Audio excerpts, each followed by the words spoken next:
ఆయన పూజ చేయడం అంత తేలిక లోకంలో ఇంకొకటి లేదు. ఎందుచేత అంటే నాకిది కావాలి అని కూడా ఏదీ అడగనటువంటి వాడు. కాశీని నీళ్లు పోస్తే చాలు పరవశించిపోతాయి.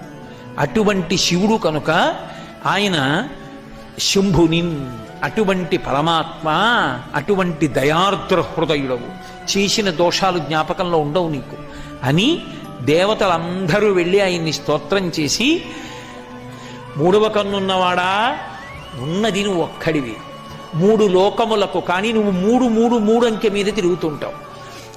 మూడు లోకములకు, మూడు లోకాలు, పైలోకాలు, మధ్యలోకం, కింద లోకాలుగా ఉండేవాడు ఆయనే. మూడు మూర్తులకును, బ్రహ్మ విష్ణు మహేశ్వరులుగా ఉండేవాడు ఆయనే. మూడు కాలములకు, భూత భవిష్యత్ వర్తమాన కాలములుగా ఉండేవాడు ఆయనే. కాబట్టి మూడుగా కనపడి మూడు కాదు ఒక్కటిగా ఆఖరికి జ్ఞానంలో తెలియబడేవాడివి నువ్వే.